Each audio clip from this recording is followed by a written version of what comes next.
नमस्कार। मैं सुनीता कथा मंथन में आप सबका स्वागत करती हूँ। कथा मंथन में आज सुनिए प्रेमचंद्र जी की कहानी होली की छुट्टी। वर्नाक्यूलर फाइनल पास करने के बाद मुझे एक प्राइमरी स्कूल में जगह मिली जो मेरे घर से 11 मील पर था। हमारे हेडमास्टर साहब को छुट्टियों में भी लड़कों को पढ़ाने की सनक थी। रात को लड़के खाना खाकर स्कूल में आ जाते और हेडमास्टर साहब चारपाई पर लेटकर अपने खर्राटों से उन्हें पढ़ाया करते। जब लड़कों में धौल धप्पा शुरू हो जाता और शोरगुल मचने लगता, तब यकायक वह खरगोश की नींद से चौंक पड़ते और लड़कों को 2-4 तमाचे लगाकर फिर अपने सपनों के मजे लेने लगते। 11-12 बजे तक यही ड्रामा होता रहता, यहाँ तक कि लड़के नींद से बेकरार होकर वहीं टाट पर सो जाते। अप्रैल में सालाना इम्तिहान होने वाला था, इसलिए जनवरी से ही हाय तौबा मची हुई थी। नाइट स्कूलों पर इतनी रियायत थी कि रात की क्लासों में उन्हें तलब न किया जाता था, मगर छुट्टियां बिल्कुल न मिलती। सोमवती अमावस आई और निकल गई, बसंत आया चला गया, शिवरात्रि आई गुजर गई, और इतवारों का तो जिक्र ही क्या है। एक दिन के लिए इतना बड़ा सफर करता, इसलिए कई महीनों से मुझे घर जाने का मौका ही ना मिला, मगर अब की मैंने इरादा पक्का कर लिया। होली पर जरूर घर जाऊंगा, चाहे नौकरी से ही हाथ क्यों ना धोना पड़े। मैंने एक हफ्ते पहले से ही हेडमास्टर साहब को अल्टीमेटम दे दिया कि 20 मार्च की होली की छुट्टी शुरू होगी और बंदा 19 की शाम को ही रुखसत हो जाएगा। हेडमास्टर साहब ने मुझे समझाया कि अभी लड़के हो, तुम्हें क्या मालूम नौकरियां कितनी मुश्किलों से मिलती हैं और कितनी मुश्किलों से निभती भी हैं। नौकरी पाना उतना ही मुश्किल है जितना कि उसे निभाना। अप्रैल से इम्तिहान होने वाले हैं, 3-4 दिन स्कूल बंद रहा तो बताओ कितने लड़के पास होंगे। साल भर की सारी मेहनत पर पानी फिर जाएगा कि नहीं। मेरा कहना मानो, इस छुट्टी में ना जाओ, इम्तिहान के बाद जो छुट्टी पड़े उसमें चले जाना। ईस्टर की 4 दिन की छुट्टी होगी, मैं एक दिन के लिए भी ना रोकूंगा। किंतु मैं अपने मोर्चे पर कायम रहा। समझाने बुझाने, डराने धमकाने और जवाब तलब किए जाने के हथियारों का मुझ पर कोई असर ना हुआ। 19 को ज्यों ही स्कूल बंद हुआ, मैंने हेडमास्टर साहब को सलाम भी न किया और चुपके से अपने डेरे पर चला आया। उन्हें सलाम करने जाता तो वह एक ना एक काम निकाल कर मुझे रोक लेते। रजिस्टर में फीस की मिजान लगाते जाओ, औसत हाजिरी निकालते जाओ, लड़कों की कपियां जमा करो, उन पर संशोधन और तारीख सब पूरी कर दो। गोया यह मेरा आखिरी सफर है और मुझे जिंदगी के सारे काम अभी खत्म कर देने चाहिए। मकान पर आकर मैंने चटपट अपनी किताबों की पोटली उठाई, अपना हल्का लियाफ कंधे पर रखा और स्टेशन के लिए चल पड़ा। गाड़ी 5:05 पर जाती थी। स्कूल की घड़ी हाजिरी के वक्त हमेशा आधा घंटे तेज और छुट्टी के वक्त आधा घंटा सुस्त रहती थी। 4 बजे स्कूल बंद हुआ था। मेरे ख्याल में स्टेशन पहुंचने के लिए काफी वक्त था। फिर भी मुसाफिरों को गाड़ी की तरफ से आमतौर पर जो अंदेशा लगा रहता है, और जो घड़ी हाथ में होने पर भी और गाड़ी का वक्त ठीक मालूम होने पर भी दूर से किसी गाड़ी की गड़गड़ाहट या सीटी सुनकर कदमों को तेज और दिल को परेशान कर दिया करता है, वह तो मुझे भी लगा हुआ था। किताबों की पोटली भारी थी, उस पर कंधे पर लिहाफ, बार बार हाथ बदलता और लपका चला जाता था, यहाँ तक कि स्टेशन पर कोई 2 फलांग से नजर आया। सिग्नल डाउन था। मेरी हिम्मत भी उस सिग्नल की तरह डाउन हो गई। उम्र के तकाजे से 100 कदम दौड़ा जरूर, मगर यह निराशा हिम्मत ही थी। मेरे देखते देखते गाड़ी आई, 1 मिनट ठहरी और रवाना हो गई। स्कूल की घड़ी यकीनन आज और दिनों से भी ज्यादा सुस्त थी। अब तो स्टेशन पर जाना भी बेकार था। दूसरी गाड़ी 11 बजे रात को आएगी। मेरे घर वाले स्टेशन पर कोई 12 बजे पहुंचेगी और वहां से मकान पर जाते जाते 1 बज जाएगा। इस सन्नाटे में रास्ता चलना भी एक मूर्छा था जिसे जीतने की मुझ में हिम्मत ही ना थी। जी में तो आया चलकर हेड मास्टर को आड़े हाथों लो, जब्त किया अपने आप को और चलने के लिए तैयार हो गया। कुल 12 मील ही तो है, अगर 2 मील घंटा भी चलूं तो 6 घंटों में घर पहुंच सकता हूँ। अभी 5 बजे हैं, जरा कदम बढ़ाता जाऊं तो 10 बजे तक यकीनन पहुंच जाऊंगा। अम्मा और मुन्नू मेरा इंतजार कर रहे होंगे और पहुंचते ही गर्मा गर्म खाना मिलेगा। कुल्हाड़े में गुड़ पक रहा होगा, वहां से गरम गरम रस पीने का मजा आ जाएगा। जब लोग सुनेंगे कि मैं इतनी दूर से पैदल आया हूं तो कितना अचरज होगा। मैंने फौरन गंगा की तरफ पैर बढ़ाया। यह कस्बा नदी के किनारे था और मेरे गांव की सड़क नदी के उस पार से थी। मुझे इस रास्ते से जाने का कभी संयोग न हुआ था, मगर इतना सुना था कि कच्ची सड़क सीधी चली जाती है, परेशानी की कोई बात नहीं थी। 10 मिनट में नाव पार पहुंच जाएगी, मैं बस फर्राटे भरता चला जाऊंगा। 12 मील कहने को तो होते तो है सिर्फ 6 कोस। दोस्तों, अगर आप प्रेमचंद्र या अन्य लेखकों की कहानियां सुनना चाहते हैं तो आप मेरे चैनल कथा मंथन की प्लेलिस्ट में जाकर के लेखक के नाम से देख सकते हैं। और अगर आप हॉन्टेड कहानियां या भूत की कहानियां सुनने के शौकीन हैं तो सस्पेंस स्टोरी में मैंने भूत की कहानियां डाली हैं, आप वहां सुन सकते हैं। और इसके अलावा मैं अपने दूसरे चैनल में ड्रैकुला की एक सीरीज शुरू की है, साथ में वहां पे दूसरी भूतिया कहानियां हैं जो आप उस चैनल पे जाकर सुन सकते हैं, जिसका लिंक मैं आपको इस वीडियो के आई बटन में दे दूंगी, साथ ही डिस्क्रिप्शन बॉक्स में भी उन कहानियों का लिंक दे दूंगी, आप चाहे तो वहां जाकर सुन सकते हैं। मगर घाट पर पहुंचा तो नाव में से आधे भी मुसाफिर न बैठे थे, पर मैं कूद कर जा बैठा। खेवे के पैसे भी निकाल कर दे दिए, लेकिन नाव है कि वहीं अचल ठहरी हुई है। मुसाफिरों की संख्या काफी नहीं, खुले तो कैसे। लोग तहसील और कचहरी से आते जाते हैं, बैठते जाते हैं, और मैं हूं कि अंदर भुना जाता हूँ। सूरज नीचे दौड़ा चला जा रहा है और गोया मुझसे बाजी लगाए हुए है। अभी सफेद था, अब पीला होना शुरू हुआ, देखते देखते लाल भी हो गया। नदी के उस पार छिरिच पर लटका हुआ जैसे कोई डोल कुएं पर लटका रहा हो। हवा में कुछ खुनकी भी आ गई, भूख भी मालूम होने लगी। मैंने आज घर जाने की खुशी और हड़बड़ी में रोटियां भी ना पकाई थी। सोचा था शाम को तो घर ही पहुंच जाऊंगा। लो चलो 1 पैसे के चने ही लेकर खा लूं। उन दानों ने इतनी देर तक तो साथ दिया, अब पेट की पेचीदगियां में जाकर ना जाने कहाँ घूम गए। मगर क्या कम, रास्ते में क्या दुकानें ना होंगी। अरे 2-4 पैसों की मिठाइयां लेकर ही खा लूंगा। जब नाव उस किनारे पहुंची तो सूरज की सिर्फ आखिरी सांसी बाकी थी। हालांकि नदी का पाट बिल्कुल पैंदे में चिमट कर रह गया था।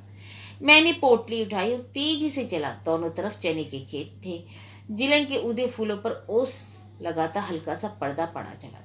बख्तियार एक खेत में घुसकर बूट उखाड़ ली और टंगता हुआ मैं भागता हुआ चला गया। सामने 12 मील की मंजिल है, कच्चा सुनसान रास्ता। शाम हो गई। मुझे पहली बार अपनी गलती का एहसास हुआ, लेकिन बचपन के जोश ने कहा क्या बात है, 1-2 मील ही तो दौड़ तो सकते हो। 12 को मैं मन ही मन 1760 से गुना किया, 20,000 गज ही तो होते हैं। 12 मील के मुकाबले में 20,000 गज कुछ हल्के और आसान मालूम है। और जब 2-3 मील रह जाएगा तब तो एक तरह से अपने गांव में ही पहुंच जाऊंगा। उसका क्या शुमार। हिम्मत बन गई। इक्के दुक्के मुसाफिर भी पीछे चले आ रहे थे और इत्मीनान हो गया। अंधेरा हो गया, मैं लपका जा रहा हूँ। सड़क के किनारे दूर से एक झोंपड़ी नजर आती है, एक भी जल रही है। जरूर किसी बनिए की दुकान होगी और कुछ ना कुछ तो गुड़ और चना तो मिल ही जाएगा। कदम और तेज करता हूँ, झोंपड़ी आती है। उसके सामने एक क्षण के लिए खड़ा होकर 4-5 आदमी उकड़ू बैठे हुए थे। बीच में एक बोतल और हर एक के सामने एक कुल्हड़। दीवार से मिली हुई ऊंची गद्दी, उस पर सहाजी बैठे हैं। उनके सामने कई बोतल रखी है। जरा और पीछे हटकर एक आदमी कढ़ाई में सूखे मटर भून रहा था।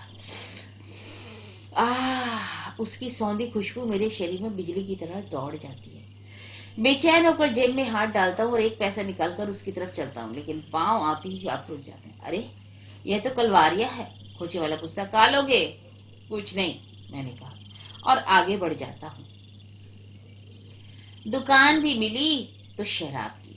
अरे गोया, दुनिया समय इंसान के लिए शराब ही रही सबसे जरूरी चीज। यह सब आदमी धोबी और चमार होंगे, और कौन दूसरा शराब पीता है देहात में। मगर वह मटर का आकर्षण सेंधापन मेरा पीछा कर रहा था और मैं भागे जा रहा हूँ।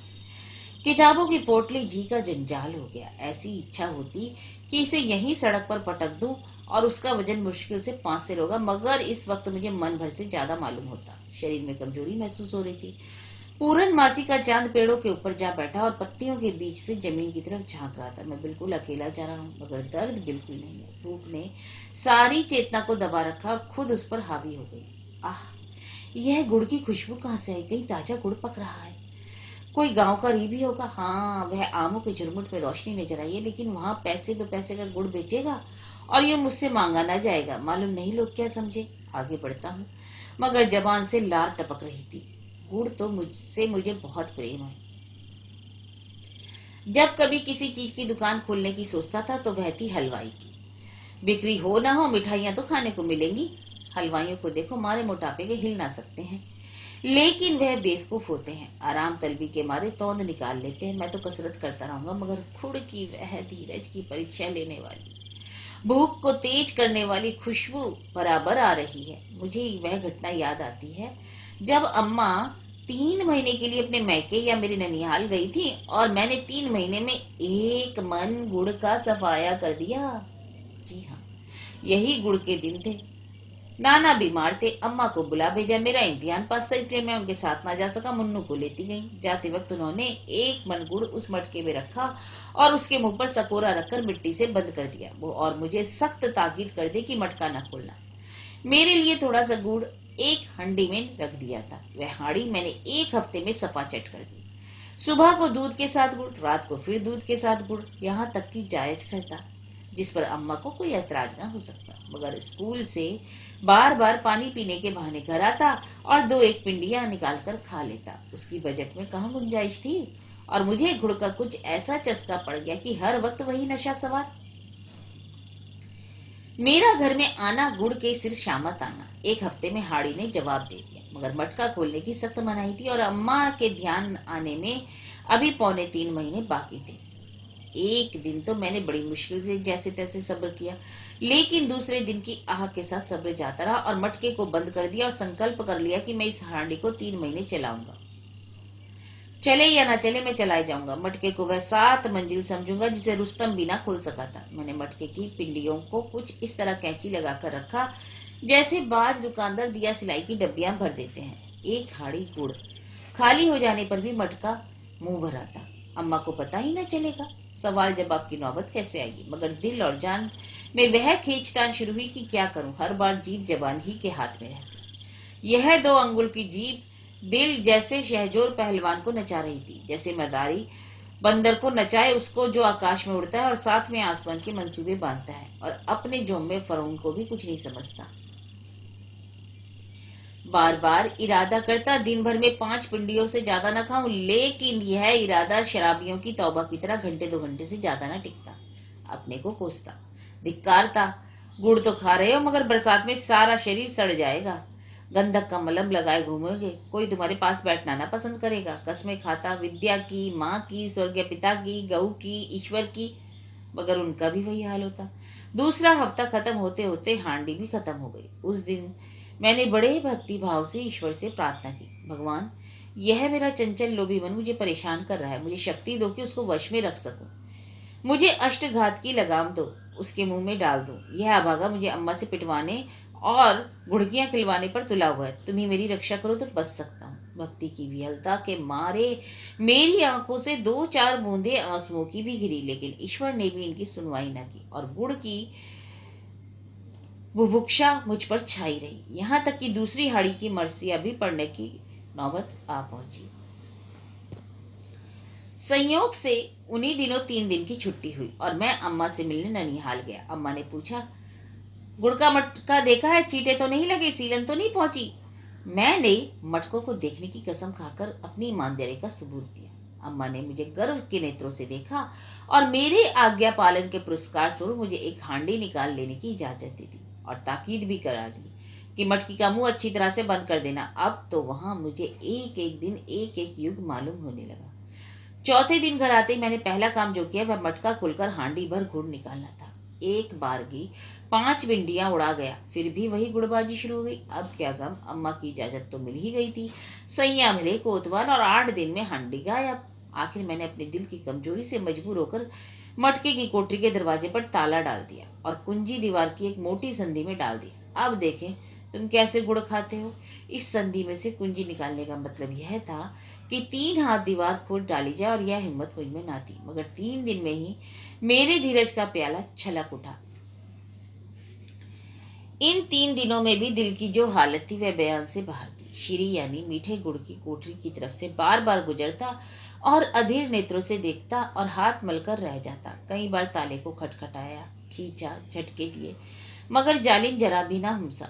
कई बार जाकर उस संधि की जांच पड़ताल की, उसमें झांक कर देखा। एक लकड़ी से उसकी गहराई का अंदाजा लगाने की कोशिश की, मगर उसकी तह ना मिली। तबीयत खोई हुई सी रहती। ना खाने पीने में कुछ मजा आता था, ना खेलने कूदने में। वासना बार बार युक्तियों के जोर से दिल को कायल करने की कोशिश करती। आखिर गुड़ और किस मर्ज की दवा है, मैं उसे फेंक तो देता नहीं, खाता ही तो हूँ। क्या आज खाया और क्या 1 महीने बाद खाया, फर्क क्या है। अम्मा ने मनाही की है बेशक, लेकिन उन्हें मुझसे एक उचित काम के अलग रखने का क्या हक है। अगर वे आज कहें खेलने मत जाओ, या पेड़ पर मत चढ़ो, या तालाब में तैरने मत जाओ, या चिड़ियों के लिए कंपा मत लगाओ, तितलियां मत पकड़ो, तो क्या मान लेता। आखिर चौथे दिन वासना की जीत हुई। मैंने तड़के उठकर एक कुदाल लेकर दीवार खोदना शुरू किया। संधि थी, खोदने में देर न लगी।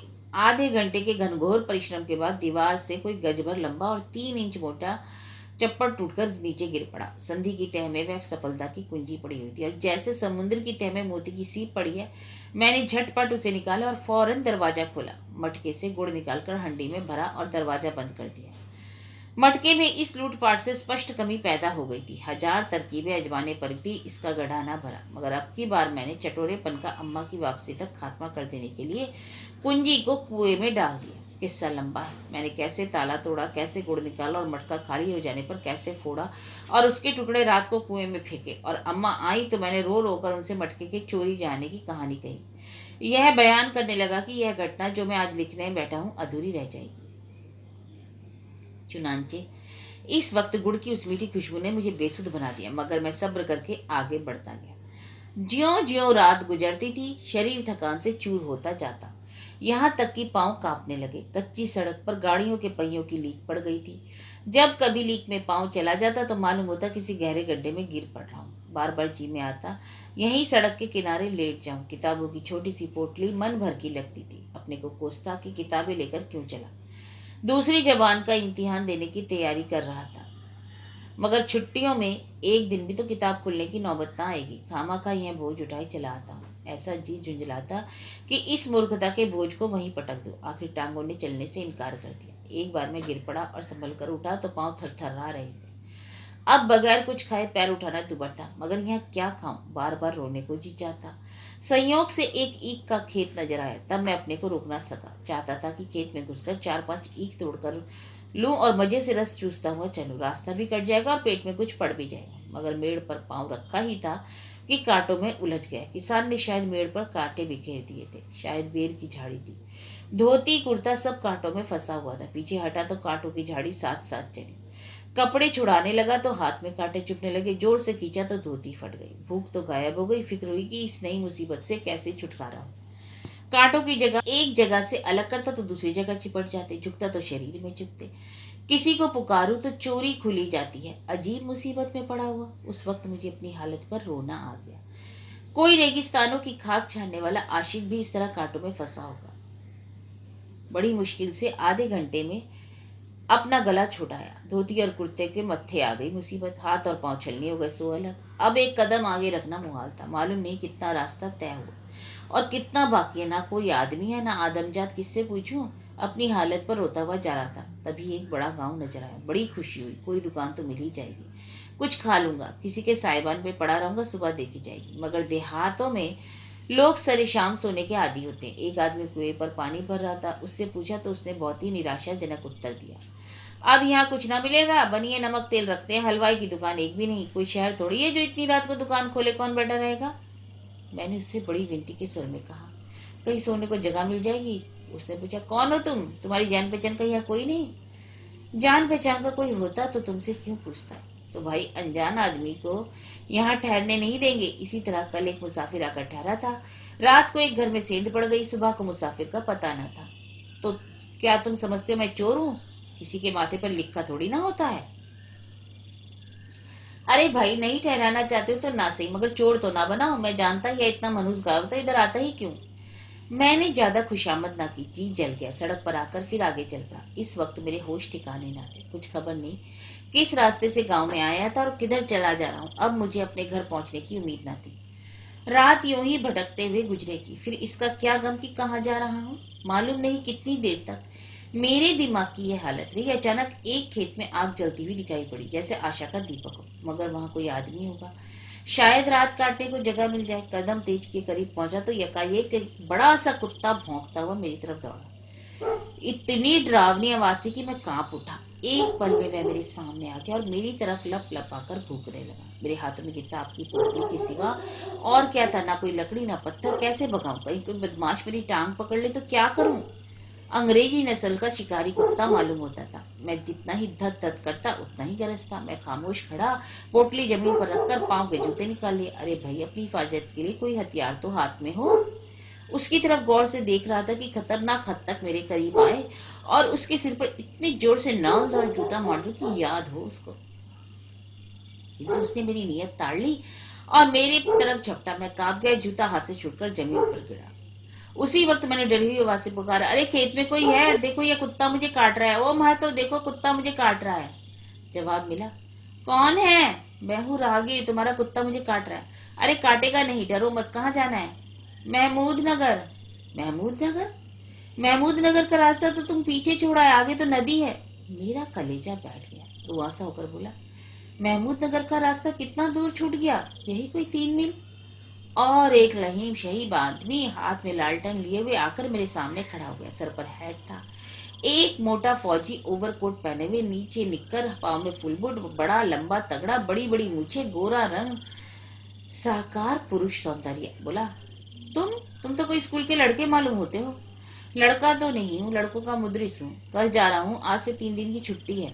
तो रेल से क्यों नहीं गए? रेल छूट गई, आज दूसरी 1 बजे छूटती है। वह अभी तुम्हें मिल जाएगी, 12 का अमल है। चलो मैं स्टेशन का रास्ता दिखा दूं। कौन से स्टेशन का? भगवंतपुर का।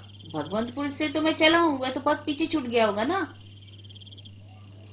बिल्कुल नहीं, तुम भगवंतपुर स्टेशन से 1 मील के अंदर ही खड़े हो। चलो मैं तुम्हें स्टेशन का रास्ता दिखा दूं, अभी गाड़ी मिल जाएगी। लेकिन रहना चाहो तो मेरे झोपड़े में लेट जाओ, कल चले जाना। अपने ऊपर इतना गुस्सा आया कि सिर फूट लूं। 5 बजे से तेली के बैल की तरह इधर ही उधर घूम रहा हूँ और भगवंतपुर से कुल 1 ही मील दूर आया हूँ। रास्ता भूल गया, यह घटना भी याद रहेगी। चला 6 घंटे और तय किया 1 मील। घर पहुंचने की धुन कैसे और कैसे दहक उठती है। बोला, नहीं कल तो होली है, मुझे रात को पहुंच जाना चाहिए, मगर रास्ता पहाड़ी है, ऐसा ना हो कोई जानवर मिल जाए। अच्छा चलो मैं तुम्हें पहुंचा देता हूँ। मगर तुमने बड़ी गलती की, अनजान रास्ते को पैदल चलना कितना खतरनाक है। अच्छा चलो पहुंचा देता हूँ, खैर खड़े रहो, मैं अभी आता हूँ। कुत्ता दुम हिलाने लगा। मुझसे दोस्ती करने का इच्छुक जान पड़ता था। दुम हिलाता हुआ सिर झुकाए क्षमा याचना के रूप में मेरे सामने आकर खड़ा हुआ। मैंने भी बड़ी उदारता के साथ उसका अपराध क्षम्य कर दिया और उसके सिर पर हाथ फेरने लगा। क्षण भर में वह आदमी बंदूक कंधे पर रखे आके बोला, चलो मगर अब ऐसी नादानी ना करना। खैरियत हुई कि मैं तुम्हें मिल गया। नदी पर पहुंच जाते तो जरूर किसी जानवर से मुठभेड़ हो जाती। मैंने पूछा, आप तो कोई अंग्रेज मालूम होते, मगर आपकी बोली तो बिल्कुल हमारी जैसी है। उसने हंसकर कहा, हाँ मेरा बाप अंग्रेज था, फौजी अफसर। मेरी उम्र यहीं गुजरी। मेरी माँ उसका खाना पकाती थी। मैं भी फौज में रह चुका हूँ। यूरोप की लड़ाई में गया था, अब पेंशन पाता हूँ। लड़ाई में मैंने जो दृश्य अपनी आंखों से देखे और जिन हालात में मुझे जिंदगी बसर करनी पड़ी, मुझे अपनी इंसानियत का जितना खून करना पड़ा, उससे इस पेशे से मुझे नफरत हो गई। मैं पेंशन लेकर यहाँ चला आया। मेरे पापा ने यहीं एक छोटा सा घर बना लिया था। मैं यहीं रहता हूँ और आसपास के खेतों की रखवाली करता हूँ। यह गंगा की घाटी है, चारों तरफ पहाड़ियां हैं, जंगली जानवर बहुत लगते हैं। सुअर, नीलगाय, हिरन सारी खेती बर्बाद कर देते हैं। मेरा काम है जानवरों से खेती की हिफाजत करना। किसानों से मुझे हल पीछे एक मन गल्ला मिल जाता है, वह मेरे गुजर बसर के लिए काफी होता है। मेरी बुढ़िया माँ अभी जिंदा है। जिस तरह पापा का खाना पकाती थी उसी तरह अब मेरा पकाती है। कभी कभी मेरे पास आया करो, मैं तुम्हें कसरत करना सिखा दूंगा। साल भर में पहलवान हो जाओगे। मैंने पूछा, आप अभी तक कसरत करते हैं? हाँ, 2 घंटे रोजाना कसरत करता हूँ। मुगदर और लेजिम का मुझे बहुत शौक है। मेरा 50वां साल है, मगर एक सांस में 5 मील दौड़ सकता हूँ। कसरत ना करूँ तो इस जंगल में रहूं कैसे? मैंने खूब कुश्तियां लड़ी हैं। अपनी रेजिमेंट में खूब मजबूत आदमी था, मगर अब इस फौजी जिंदगी की हालातों पर गौर करता हूँ तो शर्म और अफसोस से मेरा सर झुक जाता है। कितने ही बेगुनाह मेरी राइफल के शिकार हुए। मेरा उनसे क्या नुकसान हुआ था? मेरी उनसे कौन सी अदावत थी? मुझे तो जर्मन और ऑस्ट्रियन सिपाही भी वैसे ही सच्चे और बहादुर लगते हैं, खुशमिजाज, मेरे हमदर्द, जैसे फ्रांस या इंग्लैंड। हमारी उनसे खूब दोस्ती हो गई थी, साथ खेलते थे, साथ बैठते थे। ख्याल ही ना आता था कि हम हमारे अपने नहीं है वे लोग, मगर फिर भी हम एक दूसरे के खून के प्यासे थे। किस लिए? इसलिए कि बड़े बड़े अंग्रेज सौदागरों को खतरा था कि कहीं जर्मनी उनका रोजगार न छीन ले। यह सौदागरों का राज है। हमारी फौजें उन्हीं के इशारों पर नाचने वाली कठपुतलियां हैं। जान हम गरीबों की गई, जेबें गर्म हुई मोटे मोटे सौदागरों की। उस वक्त हमारी ऐसी खातिर होती थी, ऐसी पीठ ठोकी जाती गोया हम सल्तनत के दामाद हों। हमारे ऊपर फूलों की बारिश होती थी, हमें गाइन पार्टियां दी जाती, हमारी बहादुरी की कहानियां रोजाना अखबारों और में तस्वीरों के साथ छपती। नाजुक बदन लेडियां और शहजादियां हमारे लिए कपड़ा सीती, तरह तरह के मुरब्बे और अचार बना बना कर भेजती। लेकिन जब सुलह हो गई तो उन्हीं जाबोजों को कोई टके को भी ना पूछता। कितने ही के अंग भंग हो गए थे, कोई लूला हो गया था, कोई लंगड़ा, कोई अंधा। उन्हें एक टुकड़ा रोटी भी देने वाला कोई ना था।